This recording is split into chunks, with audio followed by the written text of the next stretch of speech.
brought in 2 SVG files, and I'm going to change the name on this one. I'm going to add a name to this one.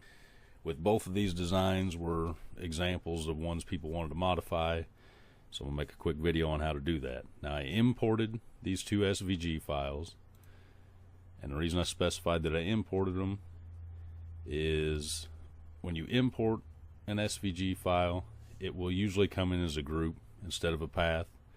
If I just went to my folder and double clicked it and opened it, it would come in as just a path, but it's not a big deal. I imported both of them. It just gives you one extra step. I'm going to have to ungroup these because they both, as you can see, came in as a group. So all you got to do is select it, go up to Object, and select Ungroup. We'll select this one, and here I can just Shift Control G. It's the same as going to Object, Ungroup. Now if I click off and back on, you can see they're both paths, and now I can work with those.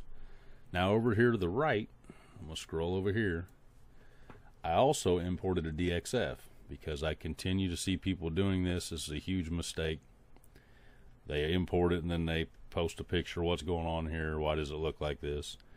It's because you've imported a DXF file and Inkscape doesn't like DXF files. Now if I select this, you'll see it's also a group. But if I hit Shift Control G, well, now it's still got groups, so I'm going to hit Shift Control G again. And now you can see instead of a path, I have 216 objects here. So the next step you would have to do with the DXF is hit Control K to join all those objects. So now I have one path with 464 nodes.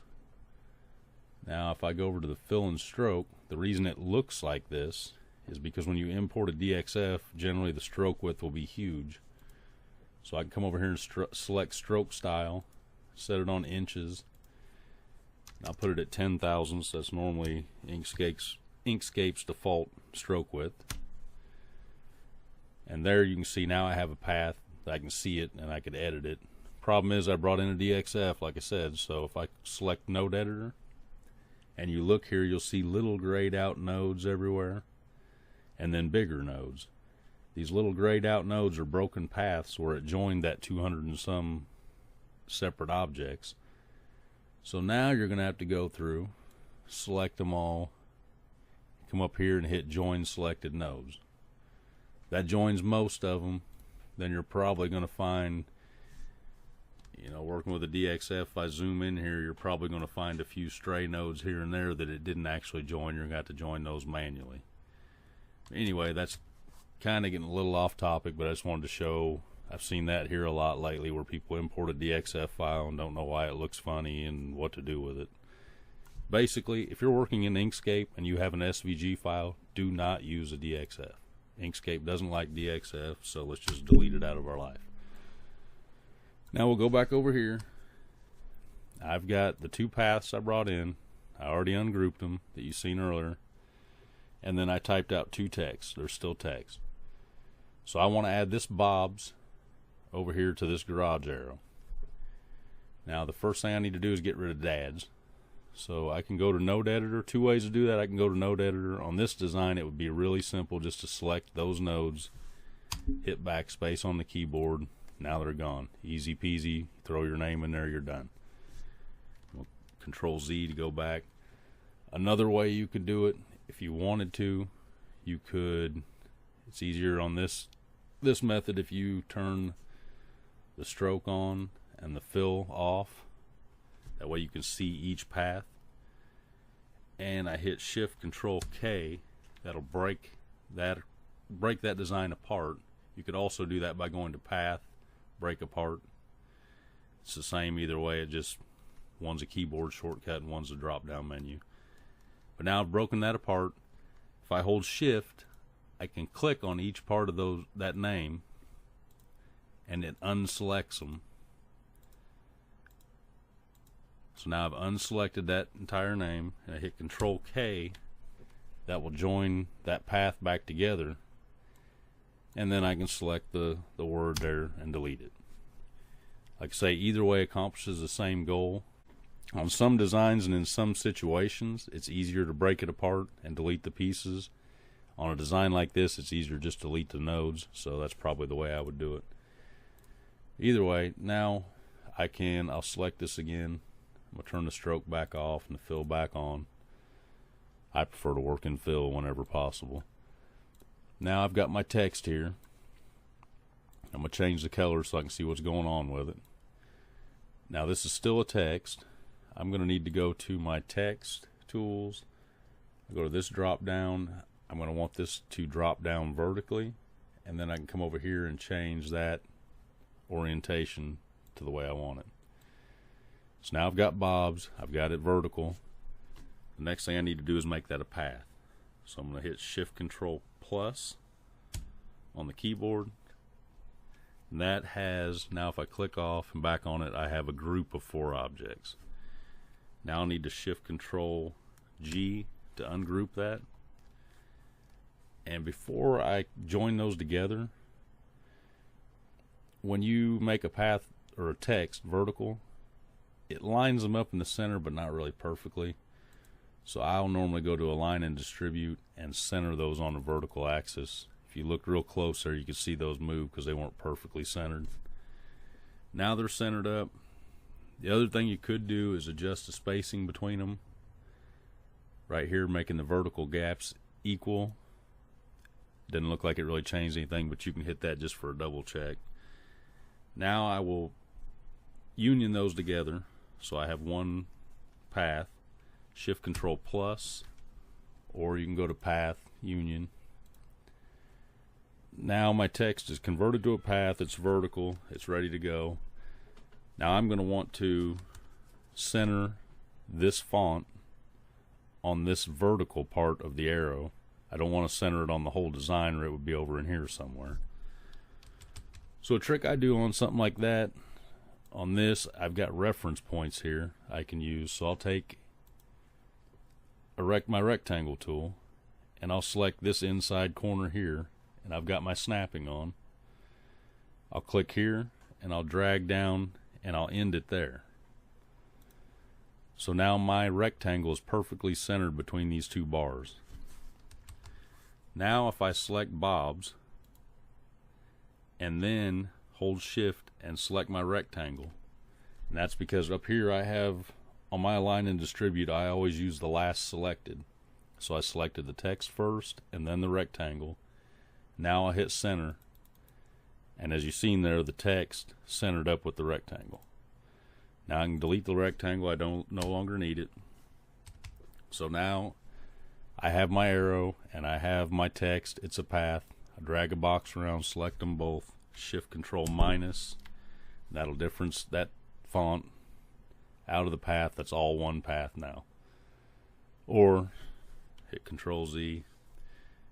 You can select the text and the arrow and go path difference. It's the same command, it's just a keyboard shortcut or drop down. The only thing left to do is throw in some bridges here. I would toss one there, one through the middle of the 0 or O. I always call it 0. And you would want to union those to the main design. I don't really need to. I'm not going to cut this, but I'll go ahead. Control D. I'll drag this up here. Control D is duplicate. I don't know if I said that earlier, but I'm not going to worry about perfect.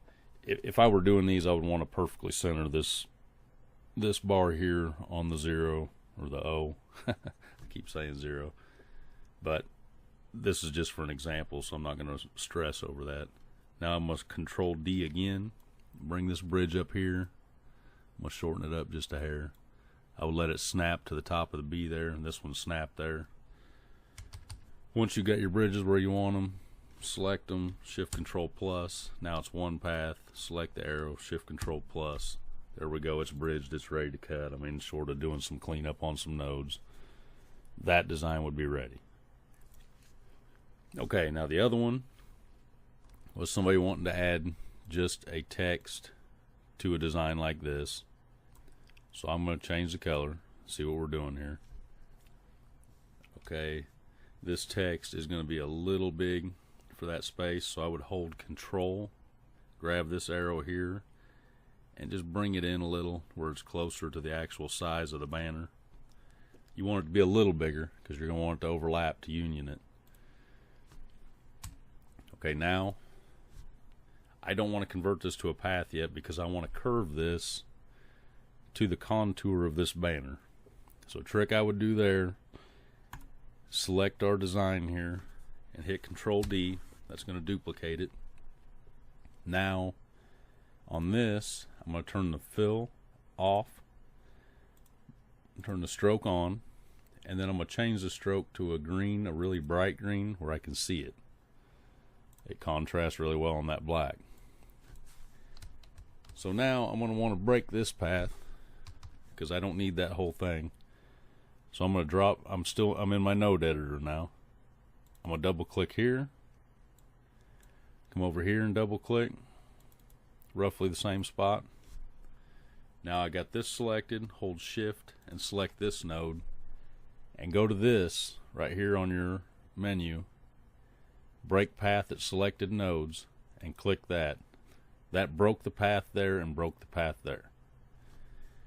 Now I'm going to zoom out. The reason I did that, I'm going to go back to my selection tool and I'm going to hit Shift Control K, and that's broken all these paths apart. Or you can go to Path, Break Apart. It's Shift Control K, same thing. Now if I hold Shift and select this one that unselected it, now I can hit backspace and I got rid of all those strokes except for the one I needed. The reason I would do that is I want to follow this. You could draw an oval and try to match the contour of that, but why bother when I've already got a path here that's the perfect shape? I just need to duplicate it to use that path. So now I've got a path that matches my banner. I'm going to select text, hold shift and select that path. Then I'm going to go to my text tool and put on path. Now that's threw it upside down. Don't freak out. All you got to do is go over here and flip it, and that's flipped it over, and now it's right side up where it should be. So now my text is on a path that matches my contour here. You could play around and center it up maybe a hair more, but that actually looks pretty good. So I'm going to click off, select just the text, and hit Shift Control plus, which is path union. Now this is a path, well it's actually a group, but now I can select this stroke, I don't need it anymore, backspace to delete it. Now I'll select this, Shift Control G to ungroup that, Shift Control plus. Now that is one path. Now I would grab it and drag it down just a hair so it's overlapping about equal top and bottom. Now I'll select both of those, hit Shift Control plus, and now that's all one path. So it's all been joined in there. That's how I would add a name to this and change the name on that. If I select them both, I'll go up here to View, go to Display Mode, put it in outline just so you can see they're both paths, they're both cut ready. Well, they're not cut ready. Anytime you take a text and make it into a path, you're going to have extra nodes. And anytime you union or difference a path, this node here wasn't here before, but Inkscape likes to toss in an extra node here and there, so once you're done, you're going to have to go around and eliminate those unnecessary nodes. And that's, I've covered that in other videos. You just drag around it, select it, delete it, select your handles, smooth them back out. You can pull them around.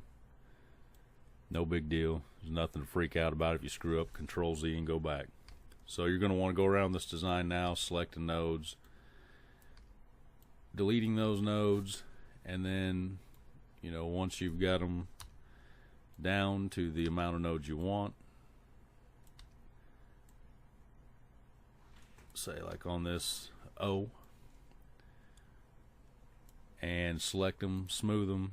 You just work your way around reducing nodes, smoothing out nodes, and you're done, ready to send this to the cutter. Anyway, I hope that's helped some people out. If you got any questions, send me a message. Let me know if I can elaborate some more on this. But that should cover the basics of changing a name. You know, how do I change a name on a design, and how do I add a name to a design.